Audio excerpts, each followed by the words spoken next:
to Jake Jackets.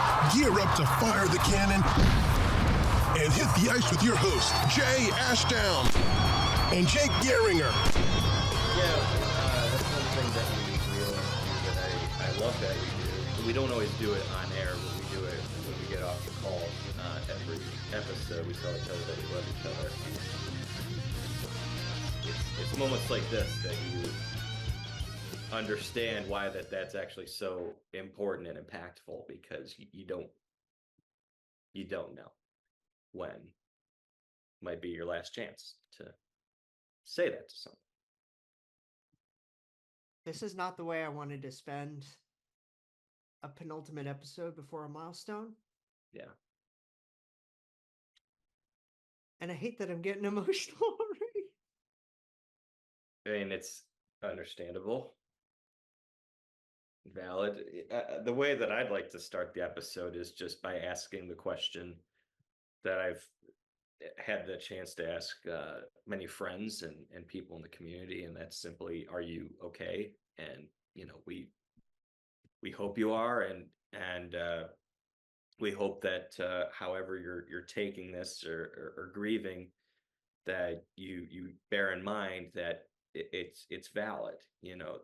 Any sort of grief that you feel is valid, and whatever feeling you're feeling, run with it, because it's okay to feel that way. And there's no better way to ride out the storm than to just go with your gut.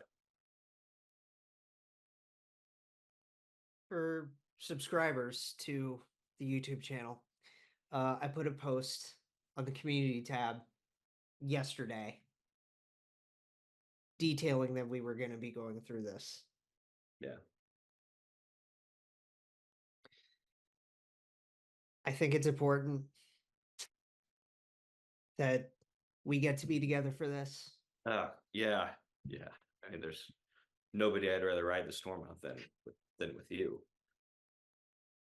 And I said this before we started. There's two things I wanted to point out to start, because the one thing that I did before we hopped on this call was I wanted to relive the joy, and I thought there was no better way than to reckon back to the feeling when Johnny Gaudreau first signed with the Blue Jackets, and that's one of our most watched clips. And I pulled it up because I wanted to remind myself of how great this feeling can be. That whole episode is 2.5 hours long, guys. And within 2 seconds of turning it on, I was instantly reminded, because we're sitting there about to discuss Johnny Gaudreau, and you're sitting there wearing your kivvy hat.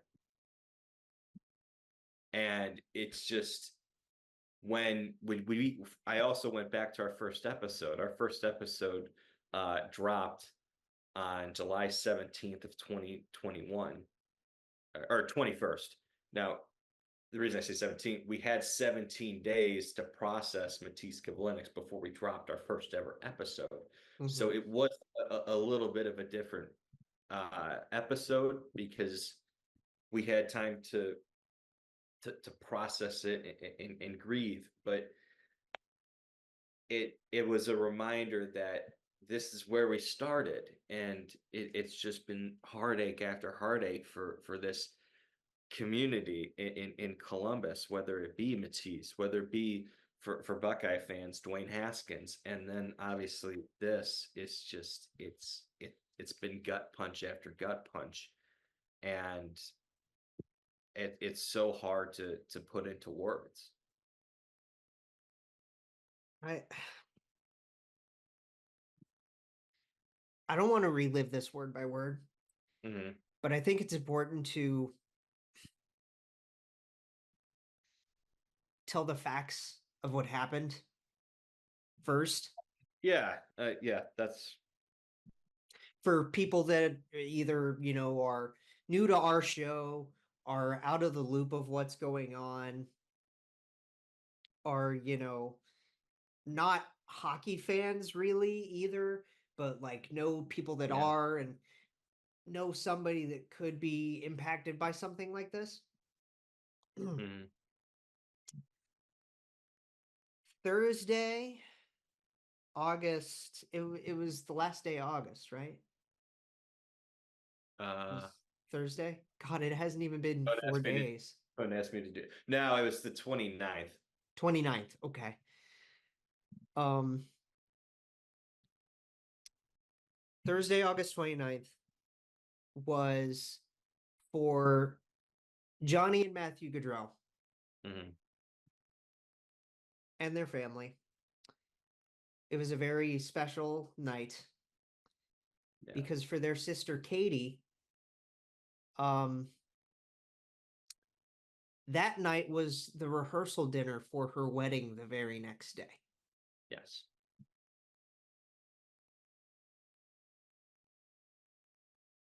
Johnny and Matt just wanted to go home. Yeah. And I mean, who knows? Maybe they were drinking, and that would be the reason why they were riding the bikes, being responsible, and someone who wasn't. Um,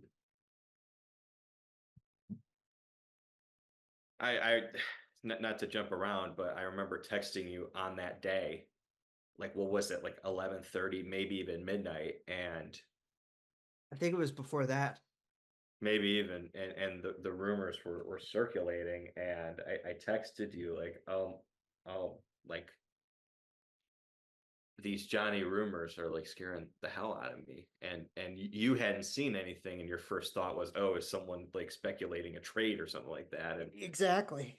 And I was like, nope, nope, the rumors are far worse than that. And I just could not for the rest of the night sleep. And then I So you wake sent me into a fucking panic. yes, and I was sent into a panic because I didn't see any of this until Mel sent me it. And um I wake up the next morning and I still don't see anything. I hop in the shower, and Yeah, I barely slept that night. I don't even think I slept that night. I maybe got like 3 or 4 hours after I finally just found a way to go to bed. And then I wake up, and after I get out of the shower, I'm on my phone, I'm getting ready to go to work, and then I get a text from you, and it was just, oh my God, dot dot dot. And like my heart just sank because I knew it. I knew the second that I got that text. And then I opened Twitter, and it was the statement from the Blue Jackets.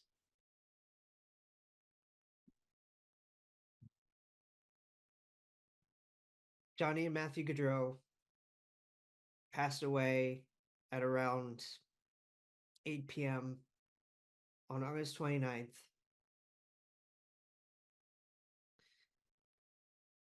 After they were hit Yeah. by a drunk driver Yes. A drunk on driver who tried to pass two cars by veering into essentially the side of the road where on their bikers. right side, which is illegal, Yes. clearly.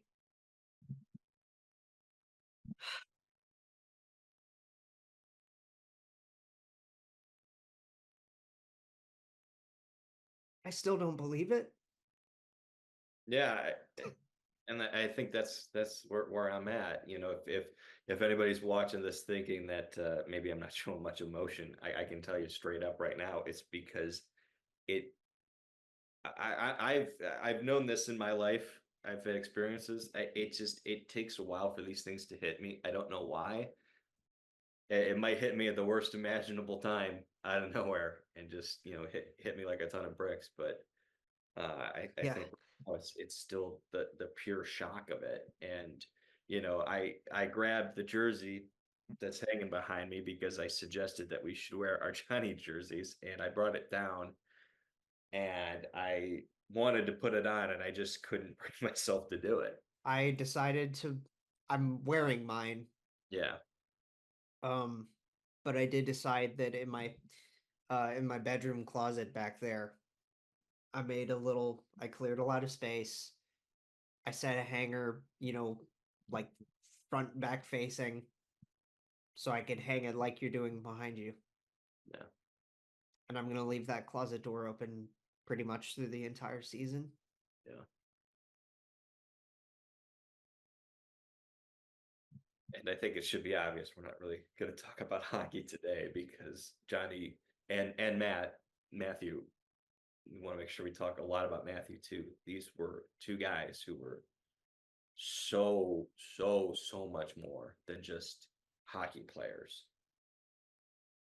And it's just you think about all the details and it guts you every single detail you read because it's a storm of just about every tragic nightmare you could imagine all blended into one.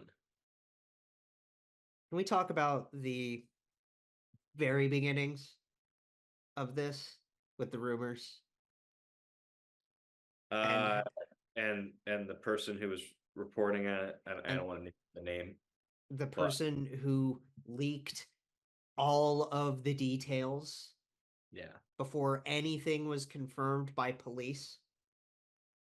yeah, I can't imagine how much harder that made police's job. A person, we're not going to name the name, leaked all this stuff online.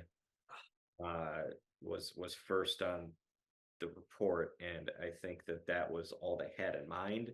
And it was a reminder to me that we still have so much far to go when it comes to journalism, and not just sports journalism, just journalism in general, because we're 4 years removed from Kobe Bryant's horrific and tragic death, and how TMZ reported that. And it, this isn't a trade rumor. This isn't a free agent signing. This isn't a draft pick leaked 3 minutes ahead of time trying to be, first to scoop something up. These are two human beings' lives. And by reporting this early, it made things unbelievably more difficult on the police, as they were bombarded with calls from concerned people asking if Johnny was okay. On the And family, oh my yeah, God, can you that's what it always imagine? that's what it comes back to. And that's what we talked about with Kobe Bryant, was like, yeah, let's put this story out before the family even knows. It's like, what are we doing? I can't imagine. Where is the humanity? Poor, poor Meredith and Madeline, those two in particular. Oh God, it's oh.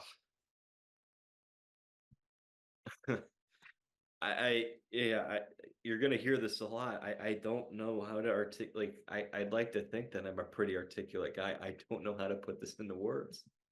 I just don't. It's a podcast. We're supposed to talk, and we went.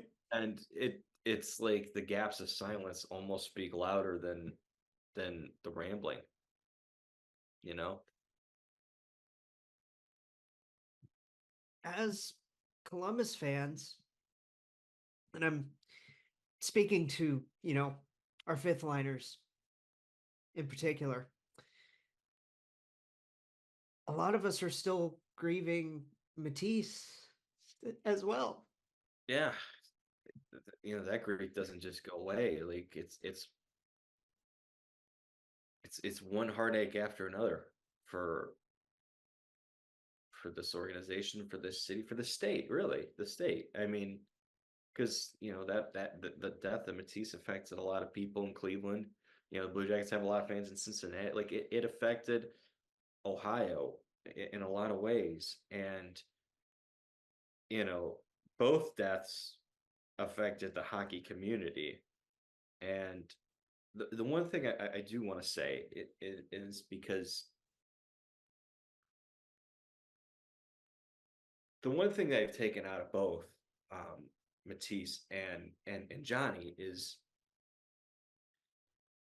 the response from not just the communities in Ohio, and especially in Columbus, just the pure hockey community, whether it be fans around the United States, or fans in Calgary and what they did at the Saddle Dome, or my friend Delaney sent me pictures. outside of Boston College. The response to it is it's been overwhelming in terms of uh, just the realization that when you have these moments of whether it be tragedy or crisis, you see communities and groups come together, and it's been encouraging because you and I have talked a lot about how the hockey community has its flaws, and it reminded me today in these last few days that this is what the community can be, and that's what I want to see more from this community, because I think in this moment of so many dark clouds, that has been the one shining ray of light down on us, has been everybody coming together. It's been uh beauty in the midst of the tragedy. Fandom is a very special thing. Yeah.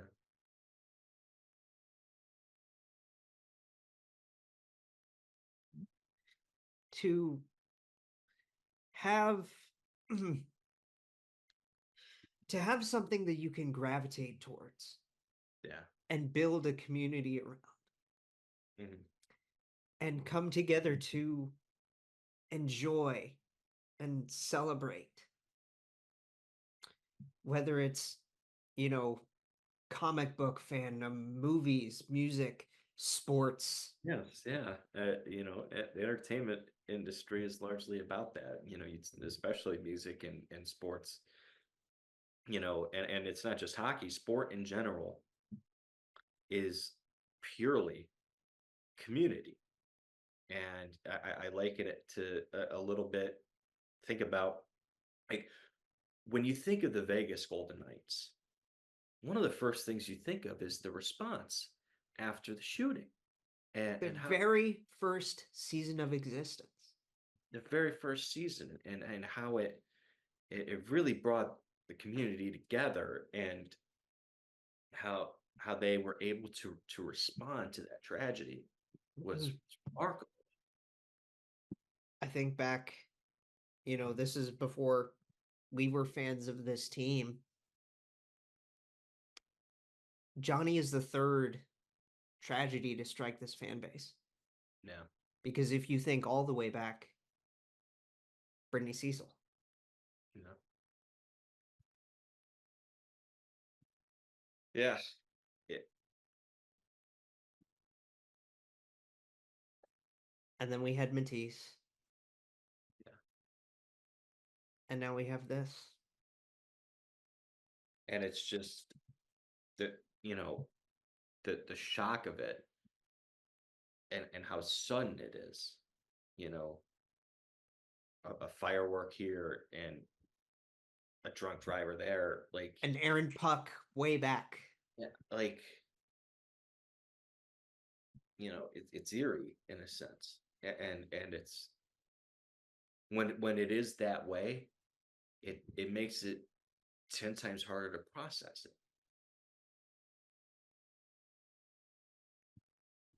Because one moment they're here, the other they're not. And you don't even know. And it's just, yeah, it's like that. And I think there's so many people we're going to mention on this podcast, and we'll save some of the most important people, I think, for last.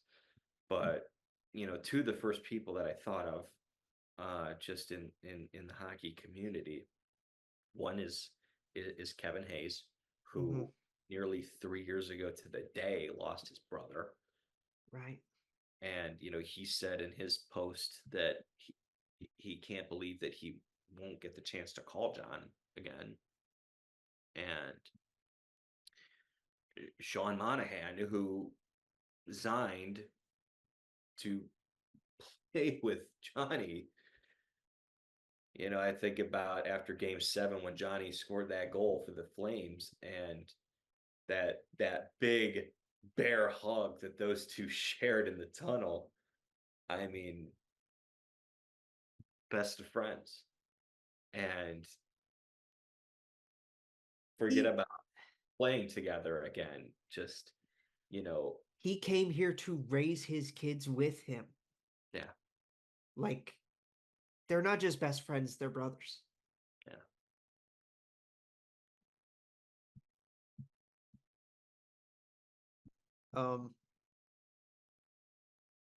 What did I tell you that uh I tweeted it yesterday? Yeah. And that's why this is this is hard for me to get through.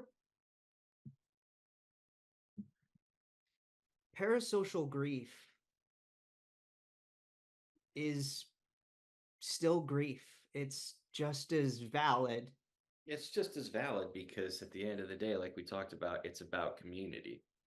And when you lose any member of your community, but especially a prominent member, think about when Chester died.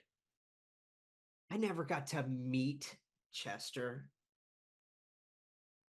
Like, I only got to see him perform the one time.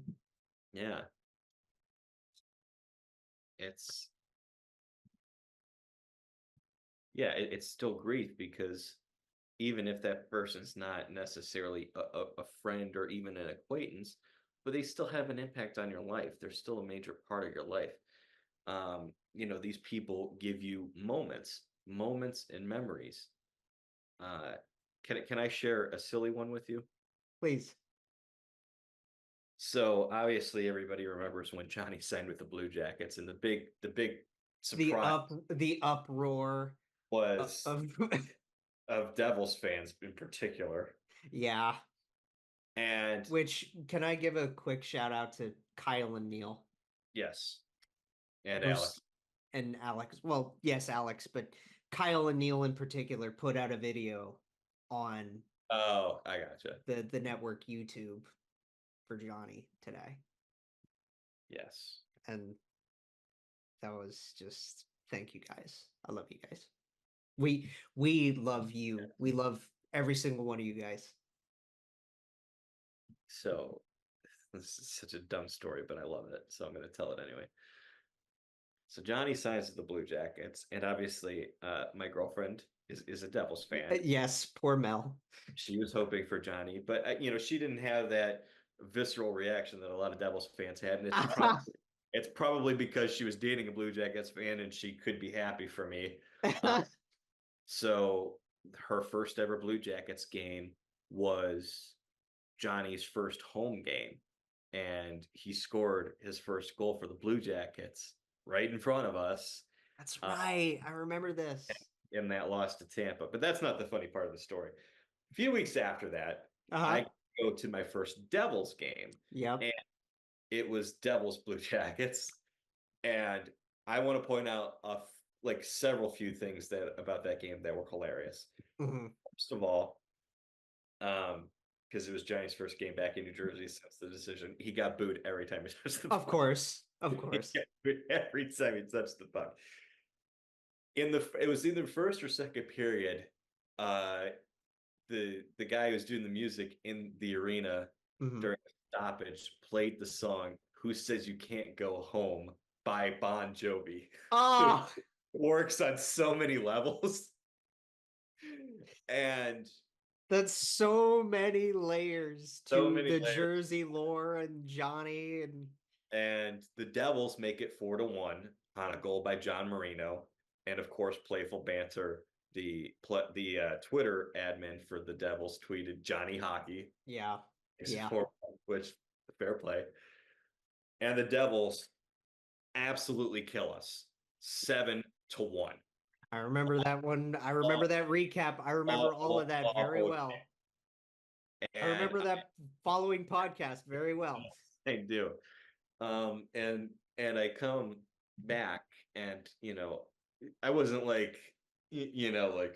super duper pissy and whatnot towards anybody, but I was in a bit of a foul mood. You were sour grapes, my dude. You were.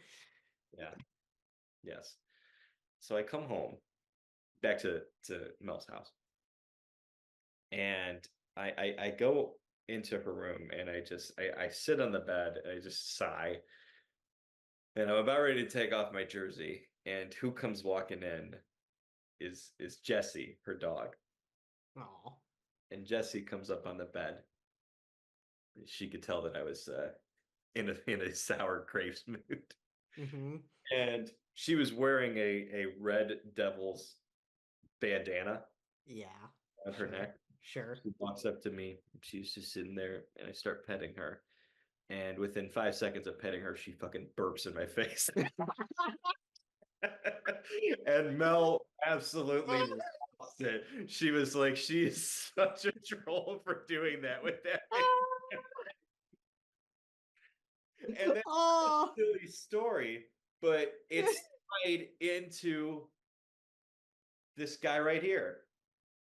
So much, in a few month period, like when you talk about communities, we mentioned music and sport. Well, look at my relationship with Mel. One of the two biggest things that brought us together: hockey and the weekend, music and sport. And just us starting this podcast, knowing each other for a decade. And what happens a few months later on Valentine's Day? I fly Mel into Ohio and we go to Blue Jackets Devils. Johnny scores a goal. And of course, the Devils win that game with like 2 seconds. Figures. That was a frustrating one. But it's, in a matter of just a few months in hockey, so many memories created with a loved one. Yeah. Because of this guy.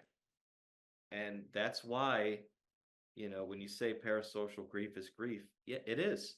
Because these people, even if you never meet them, they have an impact on your life. And it's okay to grieve. It's appropriate to grieve. And however you choose to grieve is valid as long as you're allowing yourself to grieve.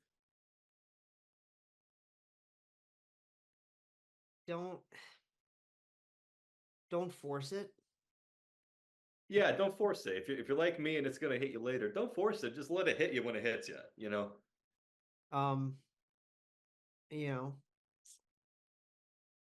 Obviously you see me tearing up throughout this show, and I'm trying, dude. Yeah, you're doing well. You're doing well. But that's me. I'm an over emotional guy. And I can't help but think of like everything that's gone on over just the last few days. Yeah. Thinking of the, let's start, I guess, with the social posts from firstly the organization statements between Columbus and Calgary to start. Mm-hmm. And then you get the stories from former teammates, you get stories from former coaches. Yeah. The story about him having to put the pucks in his pockets to try and put a little extra weight. Put some weight on. You get the stories from, oh my God, can we? We've known about this one for a while, but the ham and cheese story is still my favorite. The ham and cheese story is great. I never knew about the spaghetti story. The spaghetti story is hilarious. Because what I love, like the picture too. You see the picture of Johnny of just the plain spaghetti and meatballs, and spaghetti, and then there's like a few meatballs like around the side. What I love about that is it's a small capture of a moment, but it becomes so much more meaningful later. Yeah. Because you remind yourself of those silly moments, because in that moment he was probably getting absolutely roasted by he was getting killed. Plate of spaghetti. But that was him. What I've learned, not just for these last few days, but really just from these last few years, hearing stories about him, is there is no doubt about it that Johnny Gaudreau is maybe the pickiest eater who has ever lived. I've known so many picky people. I've told you stories about Kat, about Taj, Yeah. my one roommate in college, my ex in high school. They were all stupidly picky people. I don't think I think Johnny takes the cake. Yeah. Does he take the cake? Does he like cake? That's my That's question. the question, right? That's a question we'll never get an answer to. I'm sure we could ask. I'm sure someone knows. Meredith might. Yeah. Which, by the way, oh my God, this poor woman, she has. I don't know what she's going through outside of socials, obviously. Yeah. How strong has she been Mm-hmm. with all the stories and the So posts? so strong. Everybody has been, and you know they stand together. You can tell it's a strong family because of how well raised both Johnny and Matthew are. And I also did love learning that, we call them Johnny and Matthew, but the family calls them John and Matty. Like John and Matty, yeah. reverse, and just hearing how those two were so inseparable, like everything they did together, and how even though Johnny was the older of the two, he looked up to his little brother. Mm-hmm. And one of the stories that I love from one of our fans, Michaela, I don't know if you saw the story. She told a story about how this maybe was a year or two ago. Mm-hmm. She knit a blanket for Johnny Gaudreau after he came to Columbus at some point, and she said like, "Oh, I don't even think it's really that good," but she still mailed it to him anyways because she wanted to show some love and appreciation to Johnny. Yeah. And she saw him like a few months later out with his kids, and there's the blanket. He was using That's right. I did see this. yeah, that a fan sent. Like there's something Had the blanket just wrapped around his shoulder, like yeah. There's something oh. so unbelievably wholesome about that. Oh my God, Pigskin's back. Yeah, thank God. Am I right? NFL Week 1 is here. We've been waiting for this for 6 months. Like, wow. Who knows if the script is going to be any better this year than it was last year. I hope it is, and I hope that it includes dethroning the fucking Chiefs. Yeah, I hope so. That'd be great. Sometimes running the same play twice works, but sometimes running the same play 3 times in a row isn't as fun as you'd hope it would be. No. A new season's here. And that means new ways to get in on the action with DraftKings Sportsbook, which is an official sports betting partner of the NFL. Are you ready to place your first bet? It's as simple as betting on a team to win or betting on a specific player to score a touchdown. So let's take a look at some week 1 lines, shall we? Yeah, so the one that I like, and I don't mean like as a fan because I'm a Bears fan, but I actually feel like just the hype of Caleb Williams. I think he's going to be good. Don't get me wrong. I'm excited about him, but I feel like the Titans plus 160 at the Bears. Right now they're currently plus 4. I don't know. I actually think that's a pretty good line. Like I could see the Titans outright winning that game. I think the Bears will start off slow, so that would be one that I'd look at. The other one I was looking at was even though we both hate them, the Steelers are plus 142 at the Falcons. The Steelers as an underdog is always a good pick, and the Falcons not winning as a top dog is also a good pick. So you got it's funny because like you have you got 4 really fun quarterback stories there too because you have Caleb Williams, number 1 pick in this past draft. You have Will Levis, Mayo Cologne extraordinaire. Yeah. And then you get, 2 huge offseason vet signings in Russ versus Cousins. Yeah. Yeah. Big Ten quarterbacks in 2012. Wisconsin and Michigan State. That's not what people care about, but that's what I'm choosing to bring up. But also the fact that Justin Fields is sitting behind Russell Wilson, and Yeah. he with the Bears, so things tied in together. We just need a rug, and it ties the whole room together, don't we? Mm-hmm. Are you ready to do touchdown dance of your own? Because I know we're all excited for football to be back. Score big with DraftKings Sportsbook, the best place to bet touchdowns. Download the DraftKings Sportsbook app and use code THPN. That's code THPN for new customers to get $250 in bonus bets when you bet just $5 and get 1 month of NFL Plus Premium on us. Only on DraftKings. The crown is yours. Gambling problem? Call 1-800-GAMBLER. In New York, call 877-8-HOPE-NY or text HOPE-NY 467-3669. In Connecticut, help is available for problem gambling. Call 888-789-7777 or visit ccpg.org. Please play responsibly.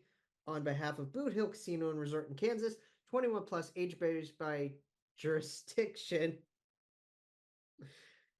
Void in New Hampshire, Oregon, and Ontario. Bonus bets expire 168 hours after issuance. For additional terms and responsible gambling resources, see dkng.co/ftball. NFL Plus Premium offer available only in new and former NFL Plus subscribers. Additional NFL Plus Premium terms at nfl.com/terms.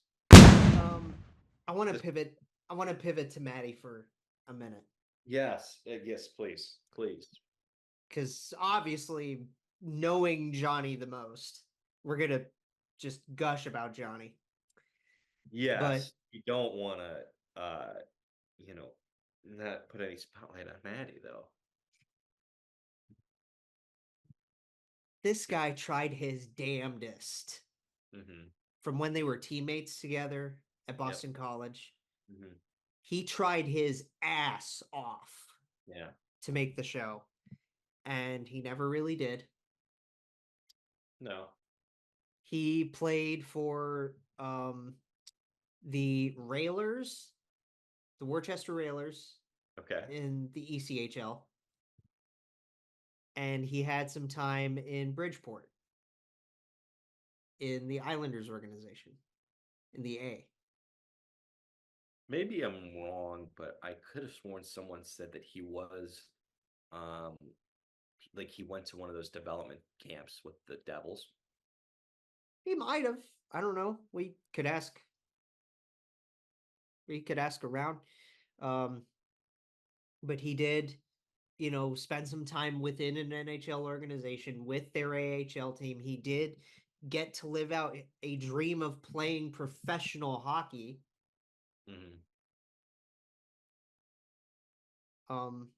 So that's not to go unnoticed. Yeah. Within Matty's own career. And,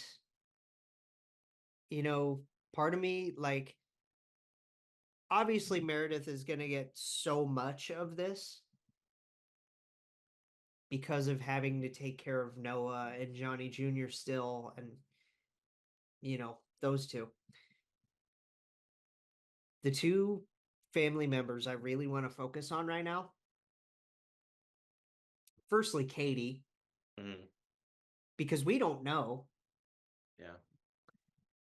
We truly don't know because they never said anything about whether the wedding was getting called off or rescheduled, which should not matter. No, but if I had to guess, I mean, gosh, I couldn't imagine doing a wedding. No. In those circumstances. So in that case, I still want the best for her and, her fiance, husband to be, if that still hasn't happened. Yeah. It just takes the wind out of the sails, doesn't it? It totally just like it's a Tyson punch right to your gut, isn't it? It is. I remember it's one of the best days of your life when you have the opportunity to go to, a family member's wedding, especially when it's your sister. I remember my sister. Especially when both were supposed to be in the party. Man, they were both groomsmen. Yeah. I was a groomsman at my sister's wedding, and I remember how awesome that was. Yeah. Like I couldn't, what I can't help but do is try to, you know, when it comes to empathy, putting yourself in someone else's shoes, Right. understanding, like if you think about it, even just for a second, like I don't even know how to come on from that. So I think that hadn't show is just remarkable. I hadn't been in a wedding in like over 20 years because I think the last one that I was in was my mom and my stepdad. And I got to walk my mom down when I was 4 years old. So it's been a really long time. Wow. Yeah, I'd say so. Um, but we're obviously wishing the best for her and for both of them. And Yeah. however that's gonna shake out. Right. Yeah. And then the second one, Madeline. Yeah. And specifically I want to talk about the GoFundMe Yeah. really quick. That was set up for Madeline and their unborn son Trip, Yes. which that's going to be so I'd feel so bad for Trip already, and he's not even here yet. Yeah. Yeah. Absolutely. And it's like it's heartbreaking because you know you don't even get to meet your father, who everybody by all accounts talks about the world of. And adored. Yeah. Still adores. Hell, I shouldn't And, even be using past tense right now. and an uncle. And an Too. uncle. Probably one of the most fun uncles out there from all accounts of, Yeah. the family going to games and getting to see him play. When talking about this family and in particular, you mentioned Meredith and Madeline. Like one of the stories that stood out to me was Johnny's bachelor bachelor party. Did you hear about that? Yes, I shared it with you. Oh yeah, that's right. That's I couldn't remember who sent it to me. It's just like him going back like 5 what times what out from pure his love. What pure love that is. he snuck away 5 different times, guys, from his own bachelor party to see his bride to be, Yeah. just to spend time with her. Yeah. That's how inseparable those two were. It just And sounds like there's so much inseparability, whether it be Matty and Madeline or Meredith and Johnny. That I think is more often than not what I struggle most with when thinking about this. There's so much to struggle with, but that's one that every time I think about it, I just it's a gut punch. So the GoFundMe itself, as a side note, I don't know if it's like how long it's still going to be up, if it's still up, all that kind of stuff. Mm. The original goal was $30,000. Yeah. They are well past $500,000. Pretty sure it's at least. I don't know if you could I'd check. have to imagine it's probably like 600,000. $500,000, guys. Yeah. And there are so many things going around between organizations that we know. Like I know our artillery buddies Yeah. put out a clothing brand like they did for Kivy, or like 614 did for Kivy. Yeah. The artillery put out a Johnny collection, and all the proceeds for the Johnny collection are going to the GoFundMe. And if you want other ways, which while I'm on that soapbox, I guess, if you want other ways to support things, Meredith works at Nationwide Children's. So that's an obvious donation there. Yeah. Ohio Health was a big one for Johnny while he was here. Yeah. The hospitals in Calgary. You know, I'm sure Flames fans could point us more towards other charitable works that he was with while he was there for the longest time. Yeah. I love they do the, speaking of the Flames, they do that Stampede every year. At the Saddle, yeah. So, and like everybody shows up with boots, and he showed up with like some like Gucci sneakers or something. He had Gucci sneakers. He still had the cowboy hat. Like, it's just like, it's stuff like this. Like, it's the little things that you realize he was just such a goofy dude. Like, someone posted like, because Jay Fresh had the tweet where he was like, tell me like your favorite like memories of him. Your favorite moments, yeah.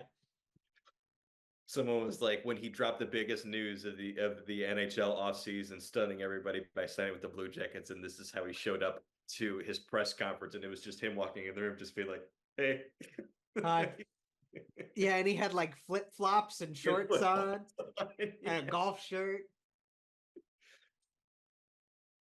Yeah, yeah. I do like. I remember his first All-Star game in Columbus. Yes, I was there. I remember you telling the story. Competition, and of course, you know who was this? It was Jakub Voracek, Ryan Johansson. So for those of you who don't remember, Ryan Johansson, he was the hometown hero for that All-Star game, and what he did was he brought his little kid out to take the shot for the shootout, which was adorable. Yeah. You know, his little one was like, you know, he was like, and he had the Buckeye jersey on because you got to rep. Yep. And everybody was like, that's adorable. And then Jakub Voracek was next, and he goes back and he grabs a very young Johnny Gaudreau and like uses him as if he's like and is skating him around like a child. Yeah, it was so funny. So funny. And him getting spooked by the cannon the first time he heard it go off. Yes, and him just like freaking out, like, God, just like, oh, jeez. And yeah, like I just I can't help but you know, because we want to bring in the midst of it some smiles to people's faces, and a good way to do that is to remember Johnny at his absolute best, and these stories help us do that. But again, if you're a Blue Jackets fan, I encourage you to do what you can to try and put yourself back in that place, and that mindset and that memory of the feeling you had when he signed here, and don't ever let go of what that meant to us. I don't want to go there quite yet. I do want to mention, because both of the arena memorials are littered, and I mean littered, with purple Gatorade and Skittles. Yeah. There were so many tweets going around of stores all around Calgary just being completely sold out of purple Gatorade. Right? Yeah. So what's the story behind that? I don't know the purple Gatorade side of things, but I do know that the Skittles is when Guy was teaching Johnny how to skate and stuff. In order to get him out there on the ice, he would leave trails of Skittles. It's pretty awesome. Yeah, it's adorable. Right? That's literally the hockey equivalent of, ooh, piece of candy. Ooh, piece of candy. Yeah, I read the purple Gatorade story once. I honestly don't really remember it. It's because I've been reading so many stories. Right. It was something like he had some sort of obsession, I think, with purple Gatorade. So I It think was just like a weird obsession. I think he bought like a whole bunch of purple Gatorade from a place one time, and then like anytime he'd go back, they always like had stock for him or something like that. Maybe I'm getting the story And absolutely it wrong. just became his thing, or like Yeah, I don't know. It was just one of those things that was like his thing. I do remember like seeing so many clips when he was a flame of him just like squirting purple Gatorade into his line mates' mouths, like just like sharing. Yeah, Cause like guy, he's such a herb. yeah, He's such a herb, and I loved that about him. yeah.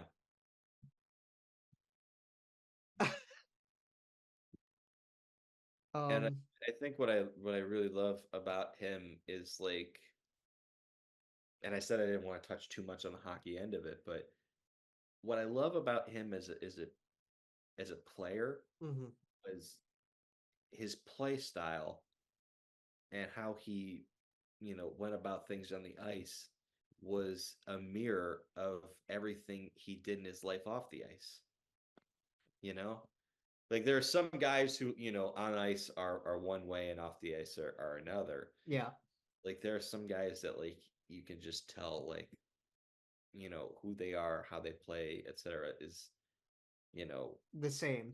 that's them. It's they're the same in just about any given moment you can think of. And one example of that of the opposite would be, people talk about what a great person off the ice Brad Marchand is. And But he's such up a dick off the ice, right? Or I on the ice.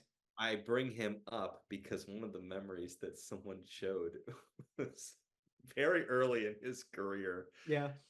Johnny and Brad Marchand took like matching penalties, like 2-minute penalties. So it's like 4-on-4. Oh, I remember this story. And it was like Brad Marchand's yapping to him in the penalty box, and Johnny just like looks over and he's just smiling. He's just like, yeah, cool.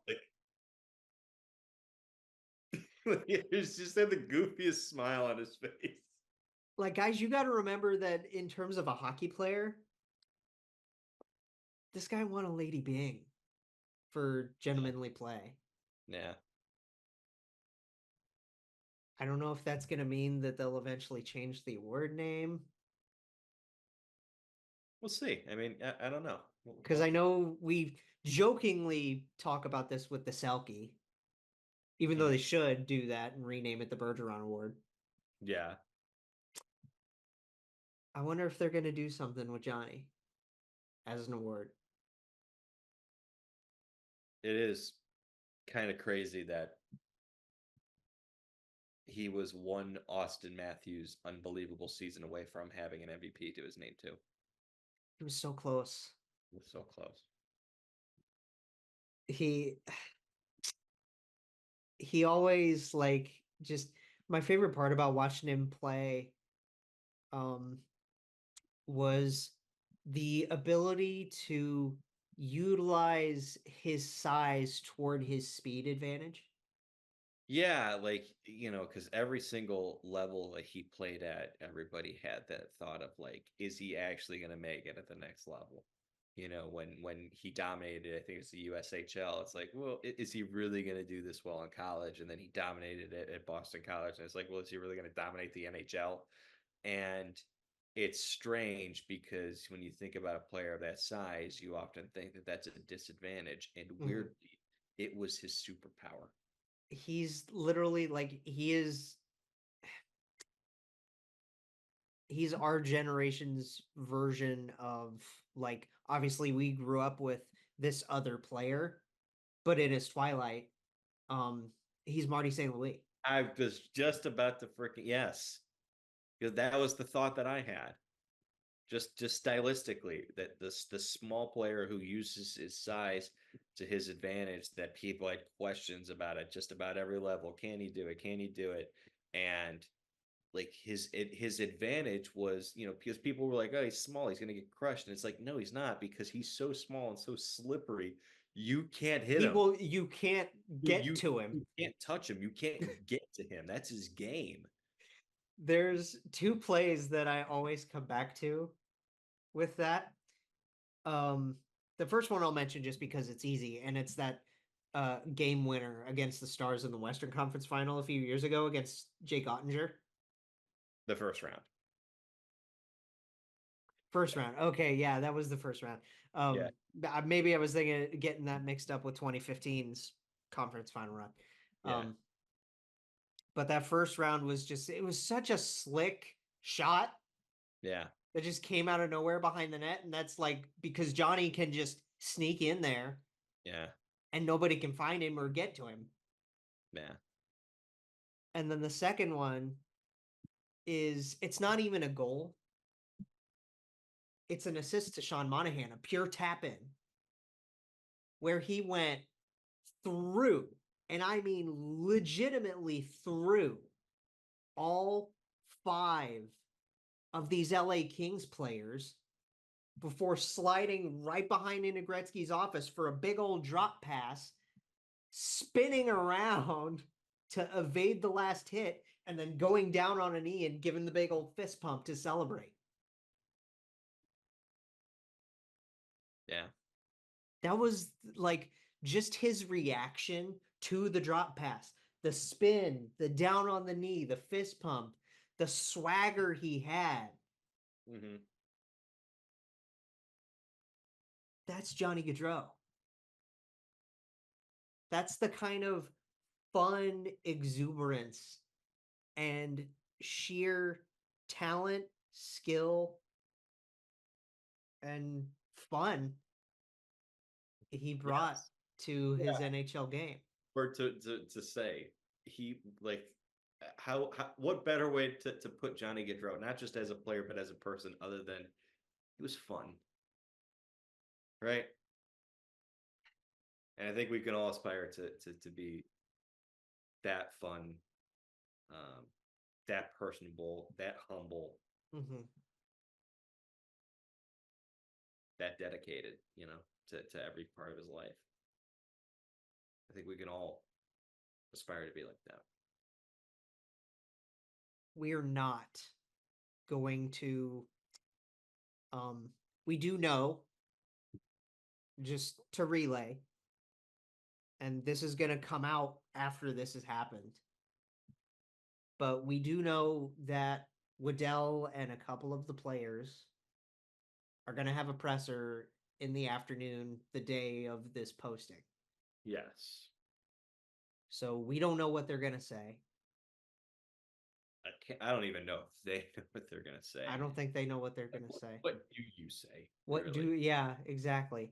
Because I've already seen a lot of fans outside of the sphere, talking about, oh, what's this going to mean for their cap situation? Who are they going to get to like, and please, no. Not the time.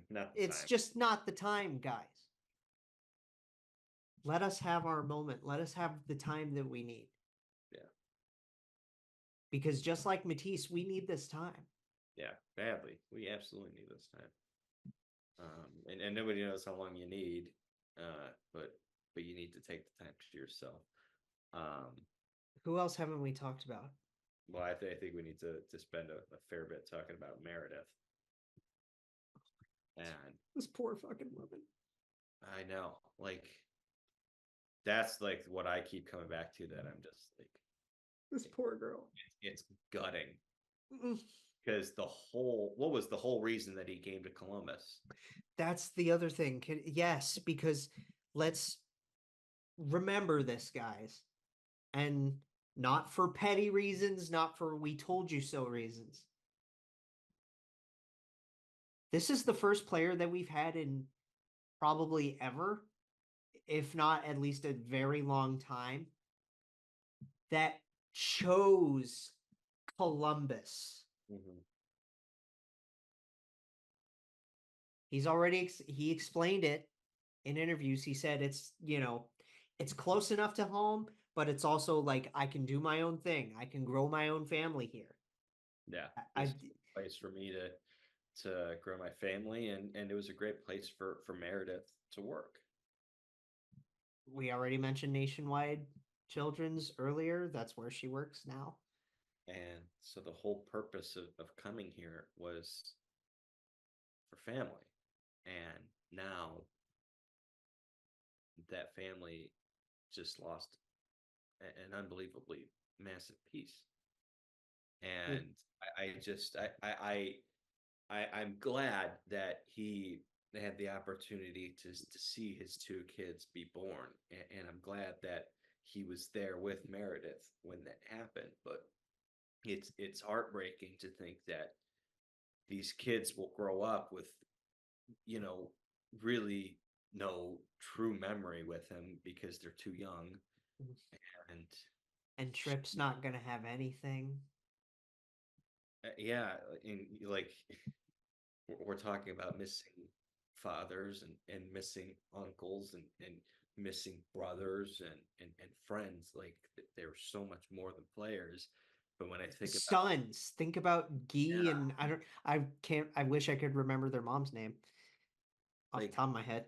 But you lost two sons.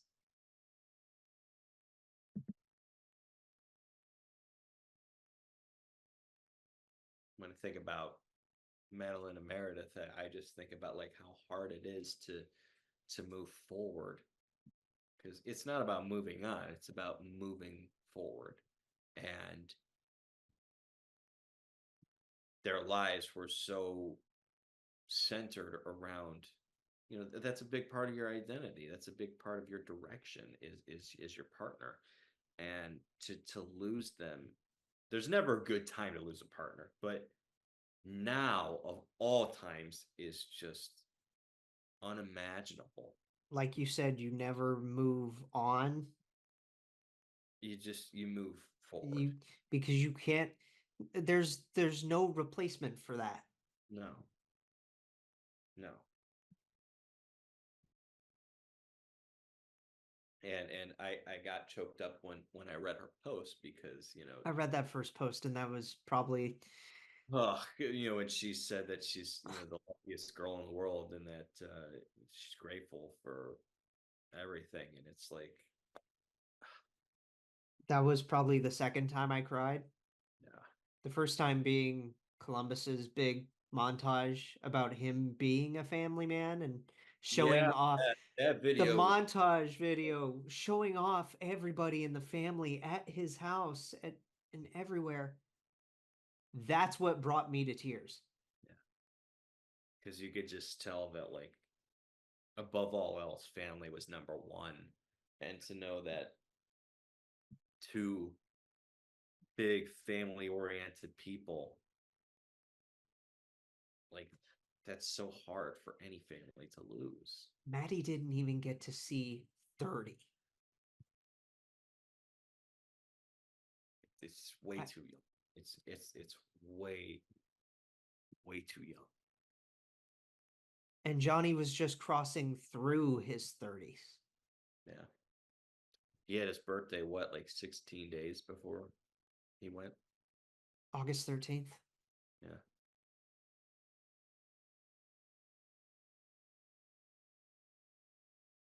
Oh, I That's the hard part for me too, is that on that front,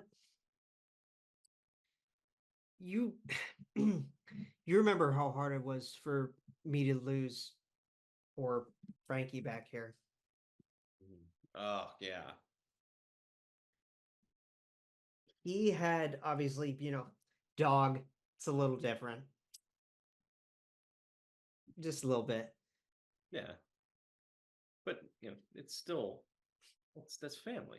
He turned 16 and 2 weeks later they had to put him down.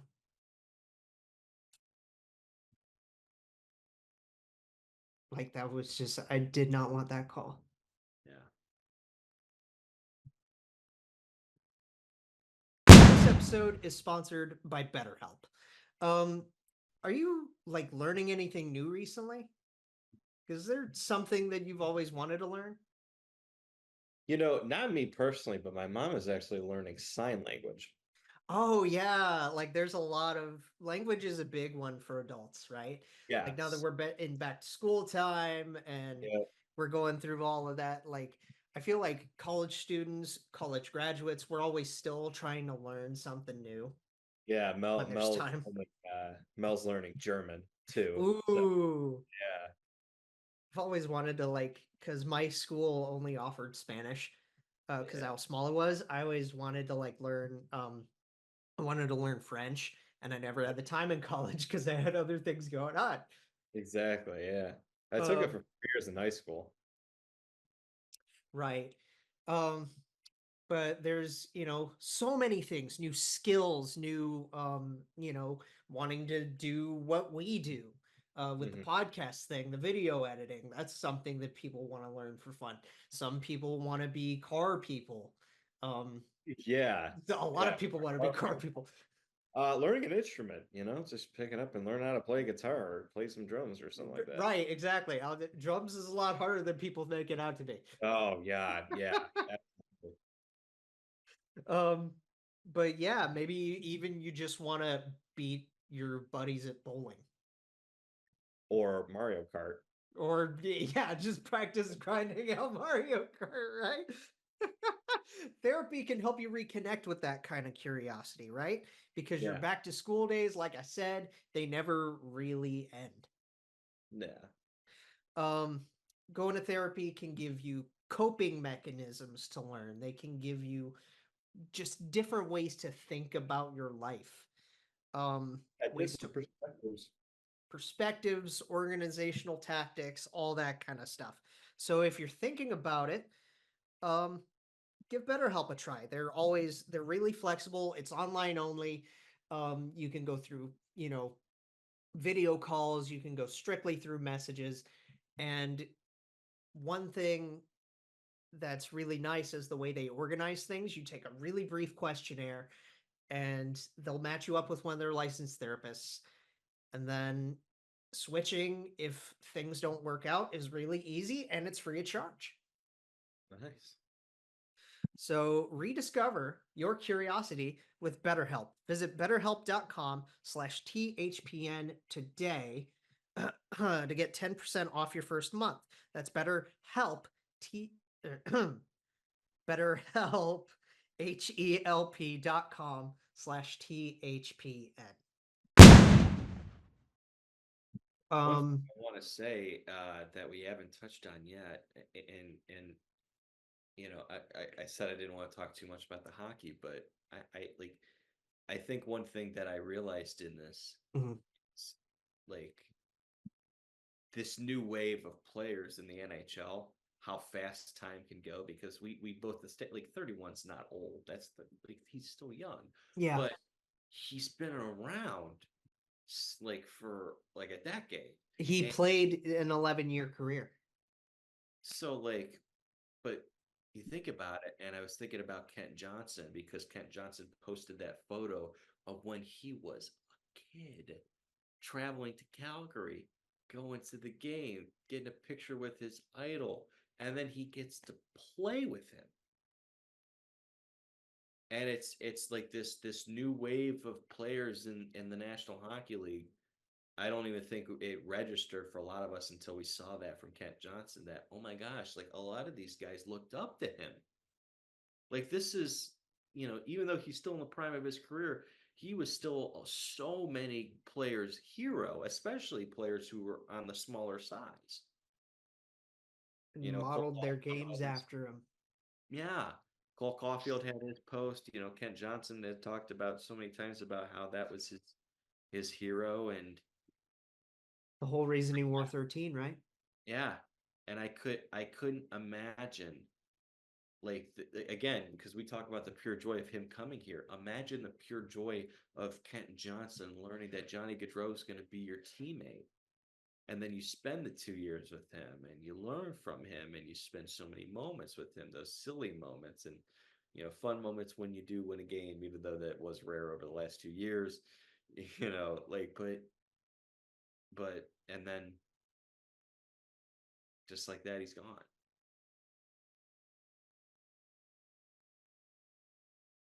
Erickson Boone's hurt.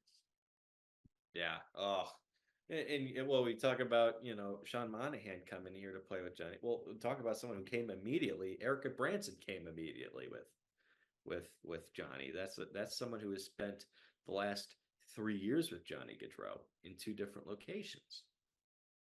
You texted me a slew of guys.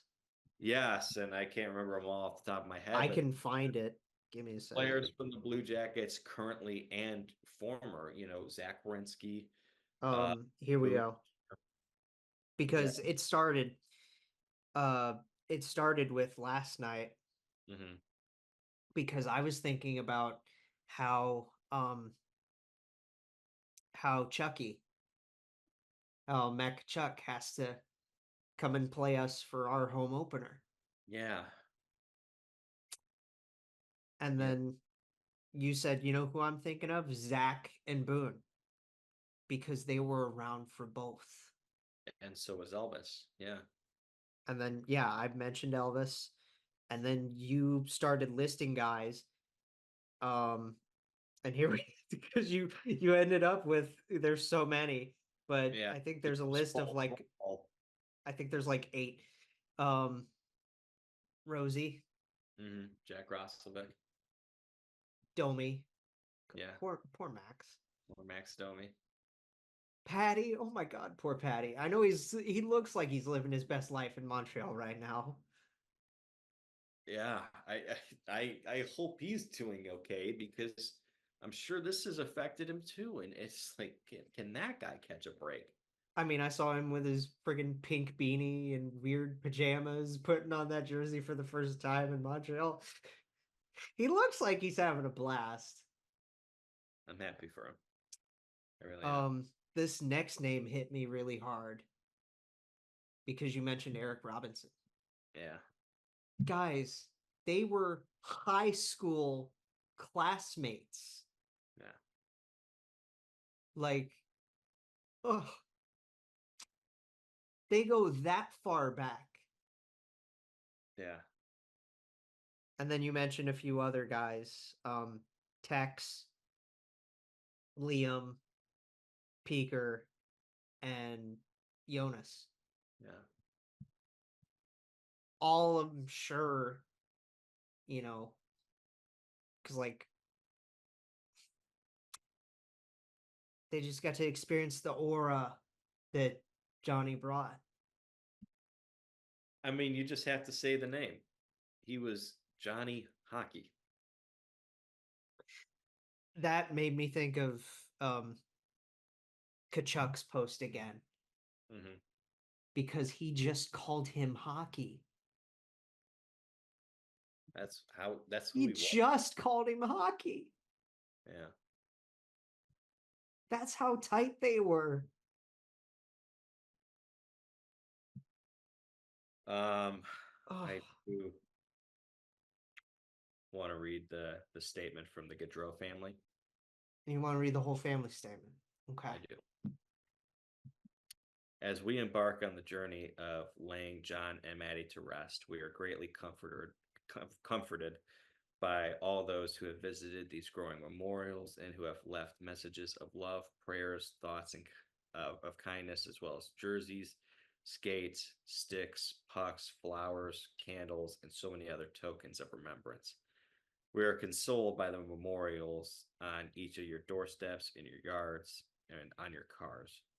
We have heard and seen the countless moments of silence and heartfelt messages by so many professional athletes, organizations, and other athletic leagues, by every single person in private, along with the extremely heartfelt messages from broadcast media and each and every single one of you, along with the random acts of kindness and compassion by complete strangers.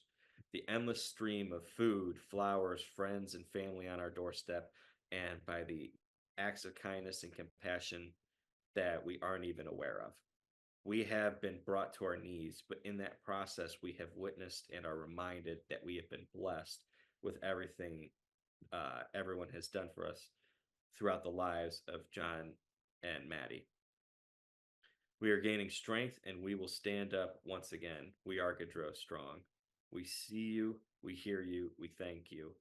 We are ever so grateful, and we are humbled by all of it. We are blessed by each and every one of you and each and every one of your acts of caring, kindness, and compassion.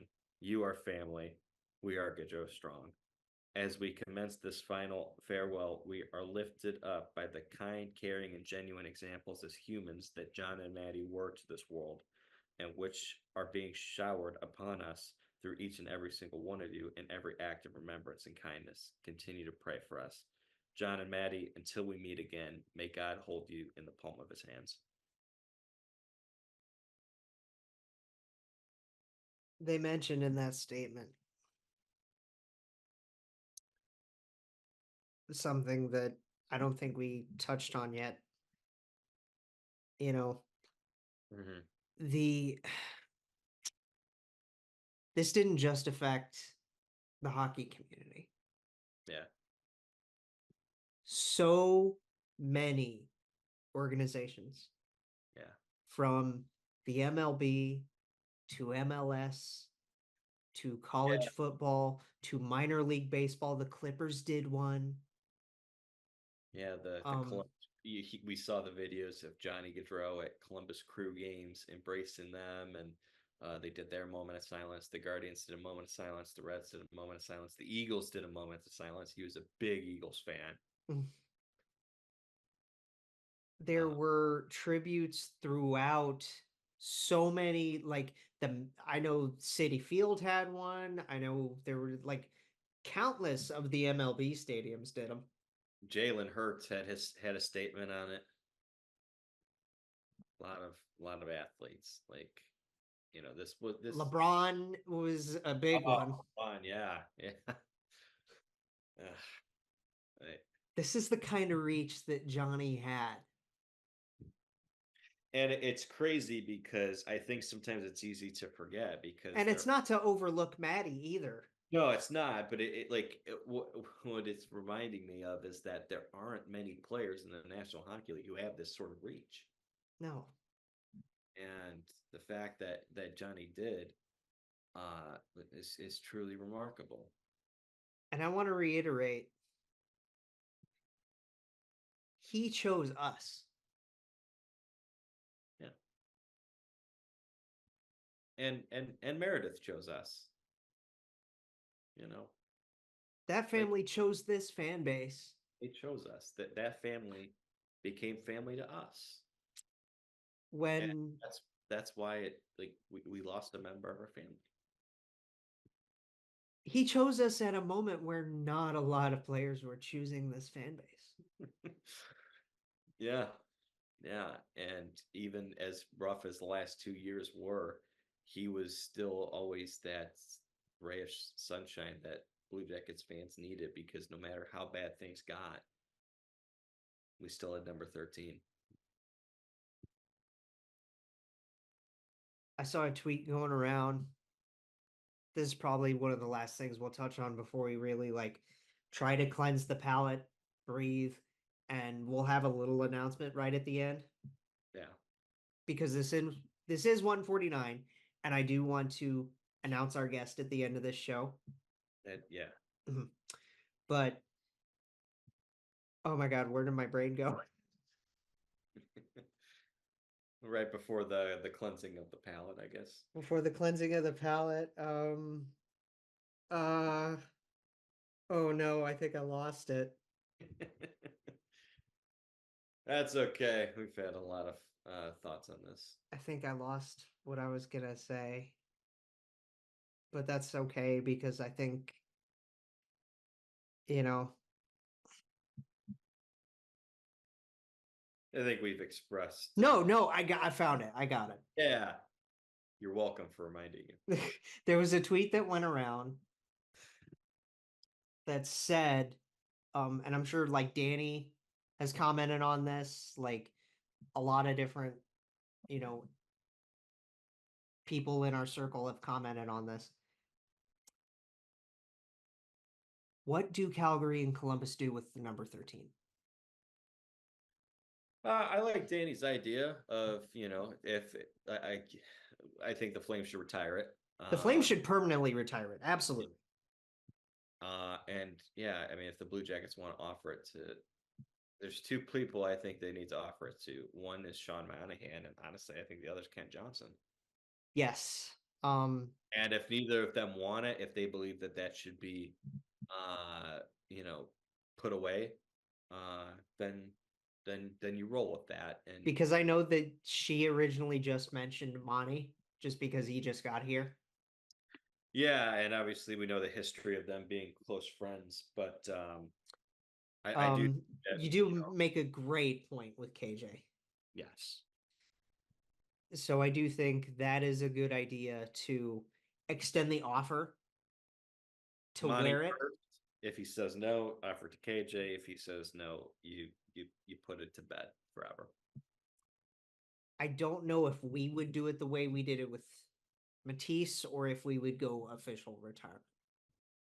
I would hope it's official retirement. If it's in the rafters next to Rick Nash. Yeah. Because that's I know it's a tragic thing, and I understand. The statistics shouldn't matter. No, they shouldn't. But it's like he had such a huge impact. Yeah. In such a short time here. Yes.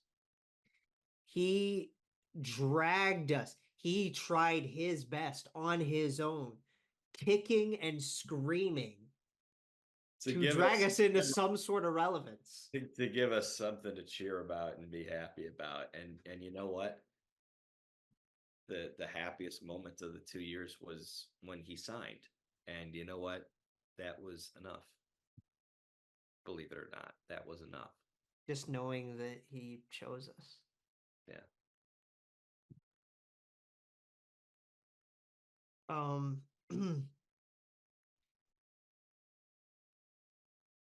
How do we cleanse the palate with this?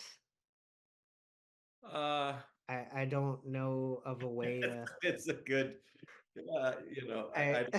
I'm either really good or really corny with something like transitions, but there's really no way to do it with this. So I think we leave it with I asked at the beginning, are you okay? I hope you are. Are you okay? I will be. I think we all will be. Nobody knows when the clouds go away, but this feeling that you have, it won't last forever. But don't ignore the feeling. Understand that it's okay to feel the way that you feel. And I want to end it and cleanse the palate by not just addressing the Blue Jackets community, but the hockey community in general, and just thanking them for the love and the support and the appreciation, not just for John and Matty, or for the Gaudreau family, but just for everybody stepping up and taking care of each other and looking after each other and giving each other a shoulder to lean on, or like, think about all of our friends. Yeah. Danny, the artillery guys, Ellie, Jason, DK, Madigan. Yeah. All of our THPN fam, Jeremy and Laura. Oh my God, I hope you guys are okay. Yes, I hope you're okay, guys. I hope you're okay. Lance and Kevin, of course. I even reached out to Tyre. Did I tell you that? No, you didn't. I did. I DM'd him like the day of, and I just asked him if he was okay, and he said, "Yeah, I'm holding up. I hope he's doing all right." Good. Yeah. People who are associated with the Blue Jackets organization, Aaron Porcelain, went on CNN. I hope he's holding up. I hope he's doing okay. Dill, of course. Jeff, Mike. We know we love you guys. Organizationally, like they're friends of the show. And here's how we transition. I also hope Hang on. Years. I no. Well, thanks for ruining that. I because I started this show. Obviously when the audio was coming in, telling you I love you, Yes. and I really, really do. Yeah, I'll reiterate that. You're I love you to bits. I love doing the show with you. you're one of my best friends.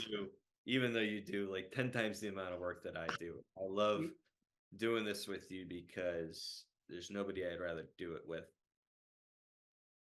I just, especially in moments like this where there's not much to say, and it's hard to find words. It's nice to have someone who can pull it out of you, and you can both just get it out in the open and talk about the different things. You're one of my best friends for a reason, man. Likewise. I do think that for the upcoming season, you and I need to make it a priority Yes. to book a game together and wear these. Yeah. Because we never got to. Yeah. We never really got to twin out. Yeah, we never got the chance. So I think that needs to be priority number one with scheduling. Yeah. Yeah, that's gonna be the big thing is scheduling. Is trying to figure it out, right? Now, as I try to come out of this, excuse me. Goodness gracious. Thank you all for listening, first of all, because we really needed this. And I hope you guys needed this too. And like I said earlier, this is episode 149. 150 is a really big milestone. It is. Especially going into doing this for a fourth season. Yeah. Like, I can't believe it. I can't have it. And we've had the privilege of Mike Todd, the arena host. We've had the privilege of Jeff Svoboda, the Jackets insider. We've had the privilege of Dylan Tyre, Yeah. one of the coolest radio hosts we've ever gotten the chance to talk to. Yeah. And 150, we wanted to make it extremely special. And we are. Because, as you know, last year was the last season for an illustrious career in play-by-play by one Jeff Rimmer. And this upcoming season, his heir apparent, Steve Mears, yes, takes his first season as the Blue Jackets play-by-play guy. And he is our big guest for number 150, everybody. Yeah, I'm excited for it because, like I said, this is someone that I've known of since I was like 10. And I'm sitting there, I'm 25. So, New Columbus play-by-play announcer, Steve Mears, Mearsy, the BGSU alum. I can't wait to gush about our college experiences together. Yes. This is going to be a good one. I'm very much looking forward to it. So I just wish we didn't have to address the elephant in the room when we begin that interview. He thankfully, I don't know if this is too inside baseball, but he's doing okay. Good. Because I've been in contact. Good. To just make sure that we were able to network this right. You just got to give us some time. Yes. Give us all some time. Everybody, this is your reminder. Tell everyone close to you that you love them, that you're there for them, that you care about them.